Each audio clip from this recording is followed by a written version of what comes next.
Welcome back to $2 Garage, and today we have another junkyard crawl.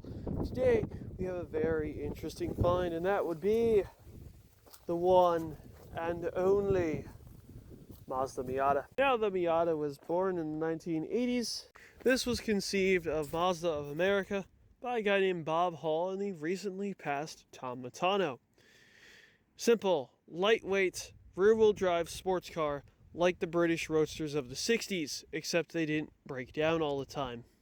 There was a lot of corporate BS, but it was finally made. If you want to hear about that part of it, please go watch the Haggerty video by Jason Camisa. It is much better than what anything I can produce.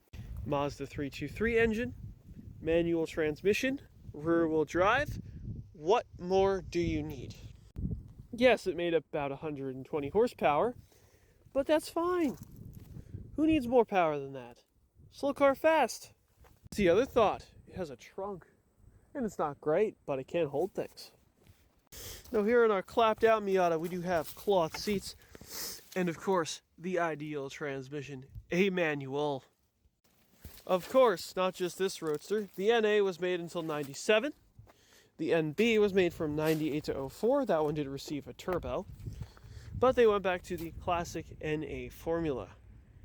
The NC was considered a little heavy, but honestly, I've always liked the NCs. And the ND is one of the few modern cars I would like to own. The other thing that made the Miata great was its weight distribution.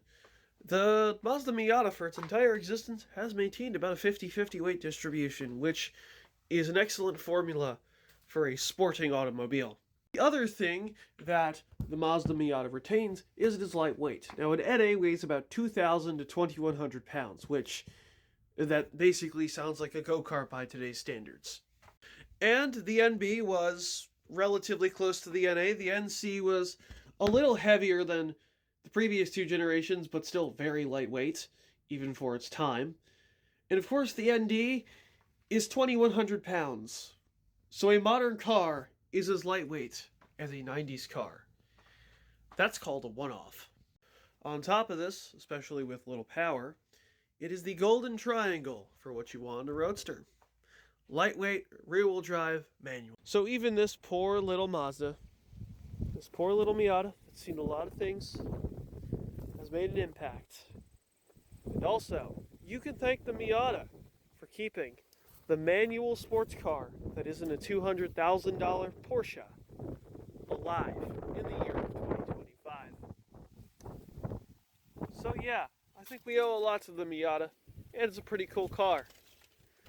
Don't forget to leave a like, favorite, and subscribe.